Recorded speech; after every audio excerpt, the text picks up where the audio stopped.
Shalom, shalom bien-aimés, nous vous saluons tous par un nom précieux de notre Seigneur Sauveur Jésus-Christ.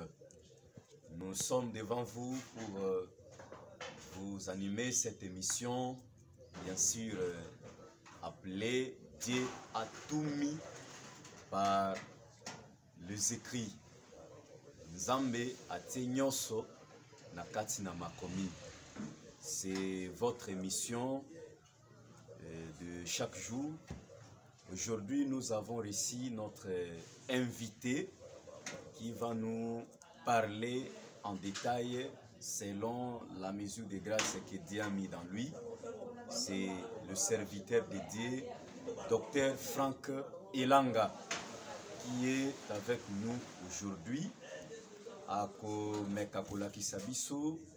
Selon les yeux de grâce, pe ngolu na Nzambe o Nzambe azosala na ye na oyo ezolobela lelo toko découvrir yango biso na bino thème nini oyo amemeli biso no bisika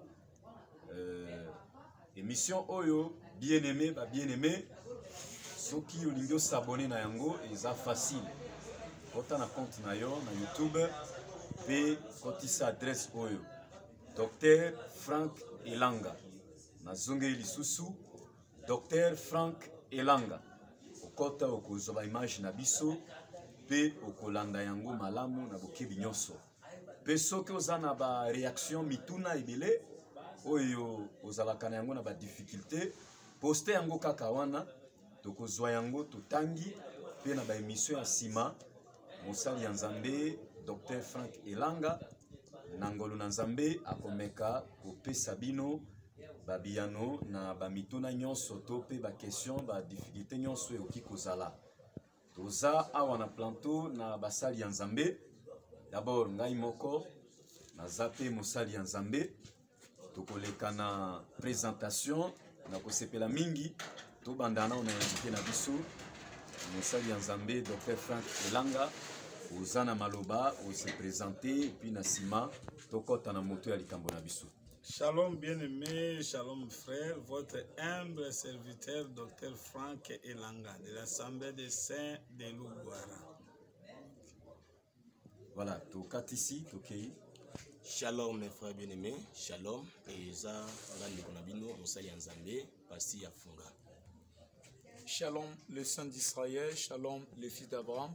C'est votre frère bien-aimé, l'homme de Dieu, Emmanuel Chavani. Shalom, shalom, bien-aimé, c'est votre frère Enoch Mokolo, serviteur de Dieu de l'église de Louvois. Na pesi bandeko nyonso mbote na kombo na Yesu Kristo. Nga naza ndeko na bino, musali na Nzambe, John Bameme Okenge awa na Assemblée des Saints ya Louvois. Merci beaucoup les bien-aimés.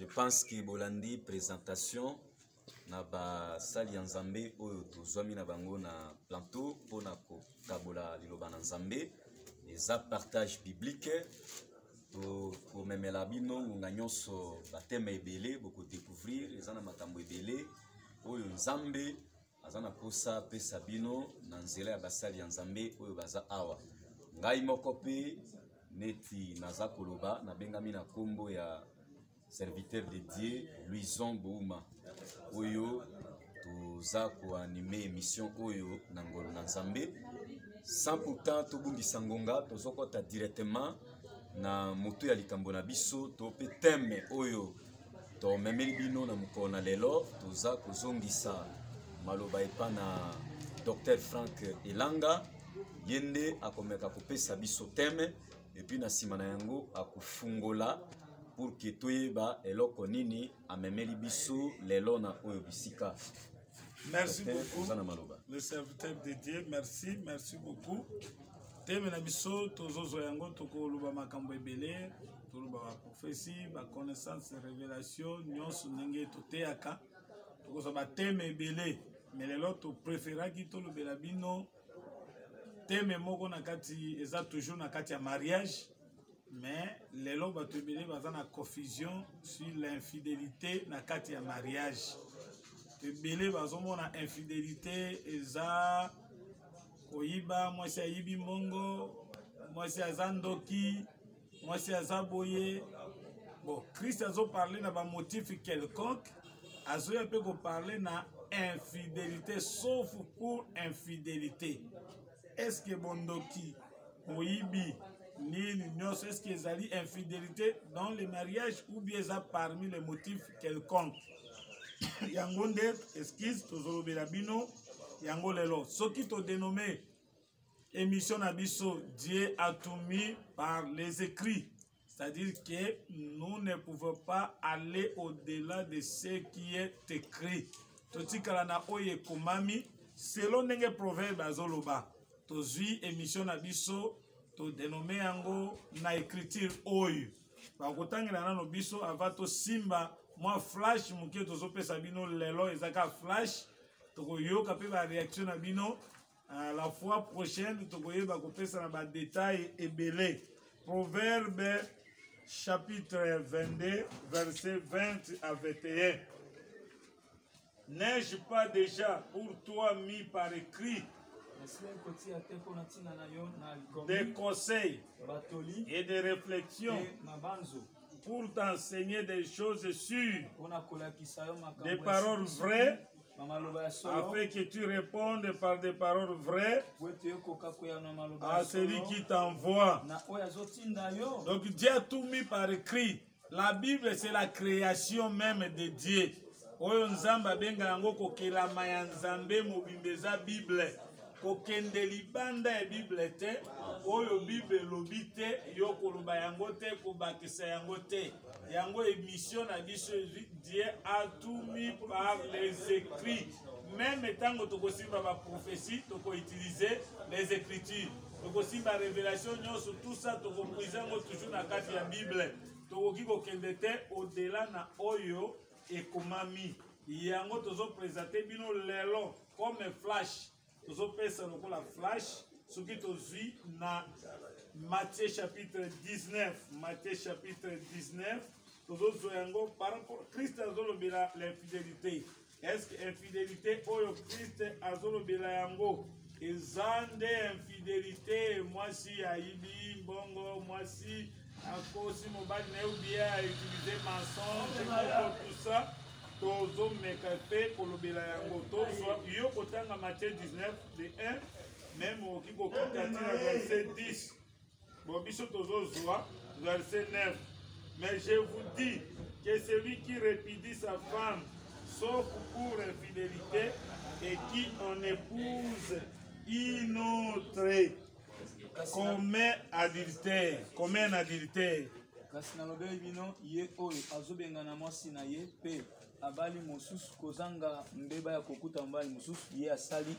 Quand Christ azoboya répudiation, azoboya na cadre ya mariage. Et à l'obi, est-ce que tout posa qui est question, est-ce que est-ce que quelqu'un peut répudier sa femme pour des motifs quelconques? Il y a l'obi bongote à Kiti, à Talissi au commencement, Israël qui bongote, mais ce qui Moïse a commis là qui Israël, lettre, basa pesaka basi na bango, lettre à divorce, Israël qui pone incrédulité. Mais ngai na zoï bisabino que ce qui moto a répudié moi si sauf pour motif d'infidélité, azo commettre adultère, azo exposer moi si wana akoma moi si na eko ako zoyango lisusu na Luc chapitre 16 verset 8. Alobi quiconque répudie sa femme et en épouse une autre comme un adultère, et quiconque épouse une femme répudiée par son mari commet un adultère. C'est la parole du Seigneur. Ils ont écrit dans la Bible. Pourquoi tozo pesa eloko bien-aimé? Bien-aimé, Paul azo exhorté biso pona bata oyo tozali photo kebisa yo. Romains chapitre 13. To kebisa yo mwana na Nzambe omema mate po lifelo ezali omema mate verset 11 to kitina se Romains chapitre 13, verset 11 à 12. Cela importe autant plus que vous savez en quel temps nous sommes. C'est l'heure de vous réveiller, afin du sommeil. Maintenant, le salut est plus près de nous que lorsque nous avons cru. Depuis Paul a dit que le salut est prêt, le cas 2000 ans yango oyo. Mais ce qui totali lelo makambo ba prophétisa ezoko kisama yo mwana na Nzambe ozobika ndenge nini yango tozolinga topesa éclaircissement sur likambo ya divorce o ezalelo bato bazo répéter basi na bango pour des motifs quelconques. Alobi la nuit est avancée, les jours approchent. Dépouillons-nous des œuvres des ténèbres et revêtons les armes de la lumière. Les œuvres des ténèbres exaliment les œuvres de la chair. Tout ça.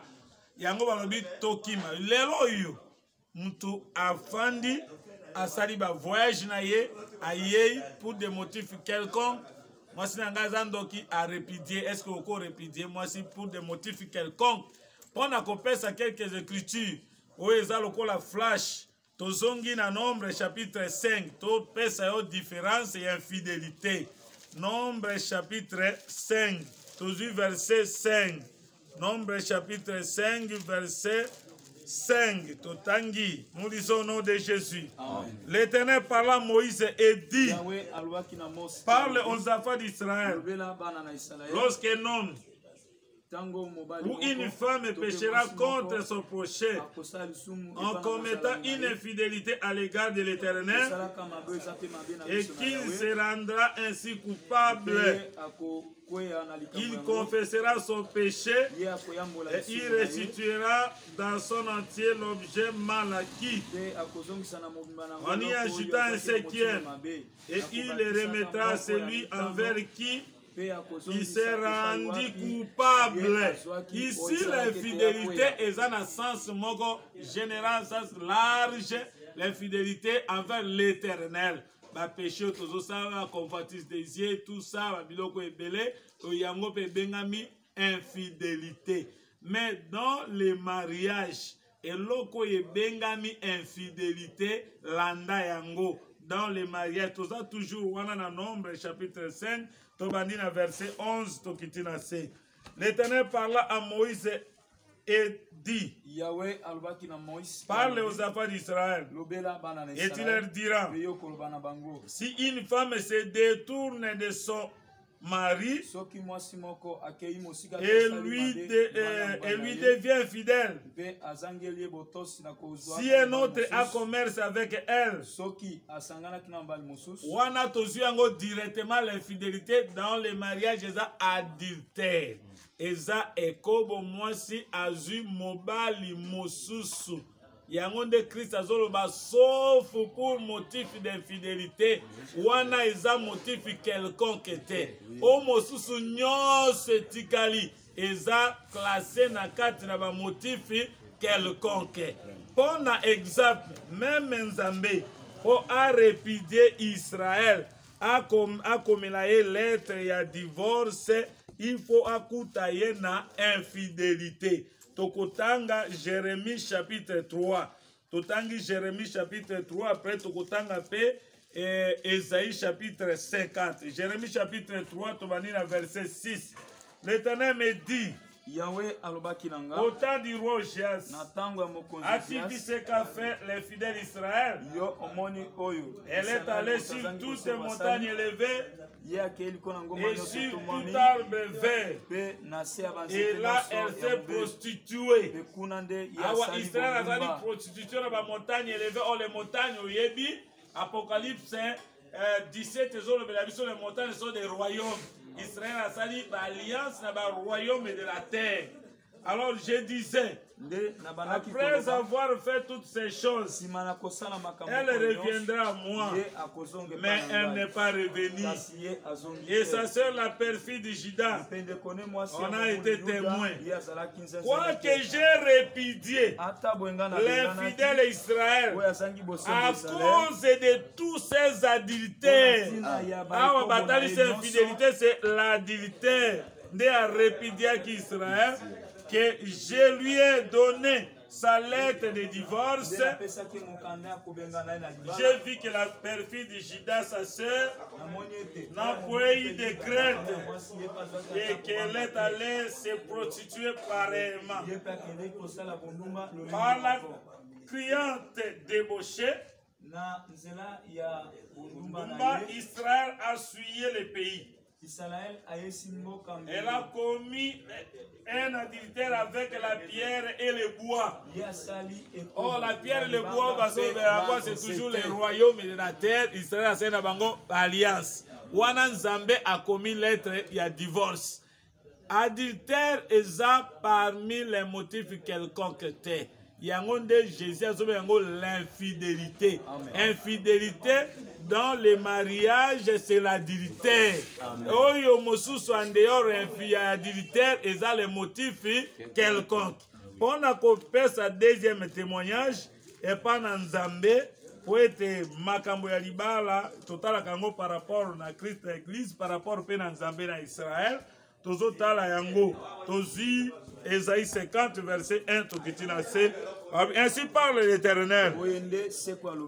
Où est la lettre de divorce par laquelle j'ai répudié votre mère, ou bien auquel de mes créanciers vous ai-je vendu?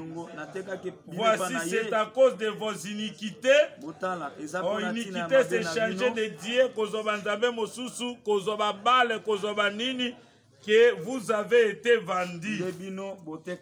C'est à cause de vos péchés que votre mère a été répudiée. Esaïe 3, Jérémie 3 a précisé biso péché yango iniquité, c'est parce qu'Israël a s'attaché na banzambe mosusu. Azwaki banzambe ya Baal, asangani na banzambe ya Égypte, ake kosala alliance na Égypte, onzamba pekisi biso tosala alliance na Égypte.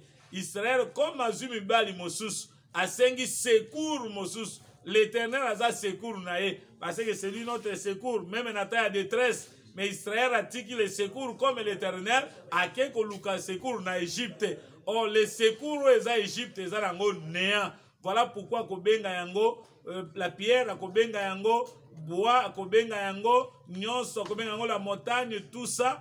Israël a se prostitué, Nzambe a répudié bango. Wana eza adultère, yango nde l'infidélité dans le mariage.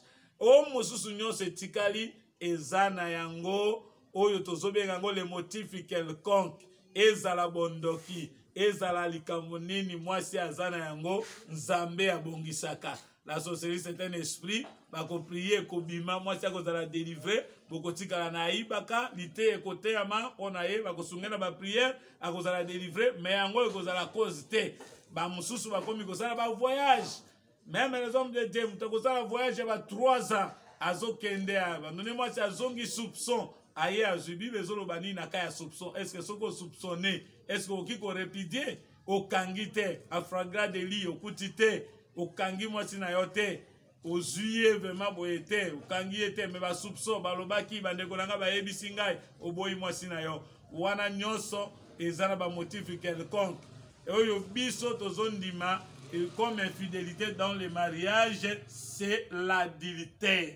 Et yango nde toningaki topesa bino comme flash. Soki bokozala na ba question, soki bokozala ba suggestion, to boza le bienvenu, tozo yamba yango ba question na bino, même okoki kozala na contradiction, tozo yamba toujours yo, tokoyeba ndenge nini toko continuer na émission na biso avec détail. Mais lelo toningaki topesa bino flash avec les hommes de Dieu, émission Nabiso Yango wana, Dieu a tout mis par les écrits. Soko lingyo zongo na YouTube, oko cliquer, oko ti Dr Frank Elanga wana okokuta baaktivité nyonso ya assemblée de se ya Lugwara meme ya Kisangani okokuta yango wana vraiment moke oyo tolingaki topesa bino lokola flash yango wana kolo apambola bino na kombo na Yesu Kristo. Merci beaucoup homme de Dieu Dr Frank Elanga. Bien-aimé, je pense que vous avez en détail pe ba éclaircissement mosusu na ba point bandaki kotia moi mobulu et mon ani polele. Moi si abimi oyoki soupçon bala moko zongi na ndako libala ici yo bengani moi si wana kei motif quelconque okiko bengana moi si na libala te azandoki olandi pa na docteur Sambela bondoki la sorcellerie eza esprit senga lisungi ya nzambe eloko wana ekobima okofanda na mwasi na yo mwasi ayebi kolamba te ayebi korepase te ayebi makambo ya libala te aeza ba motif quelconque ti wana cause ya korepidie ye na libala emona inano te. En tout cas cher bien-aimé ba frère ba ndeko na biso bolandi émission oyo eza intitulé nango ezali Dieu a tout mis par les écrits. Vraiment, ba réaction na bino, ba question, ba suggestion, bo poster, bo tika yango wana, pe toko zwa yango, toko répondre na lisungi ya Nzambe, pe ya basali ya Nzambe bazali.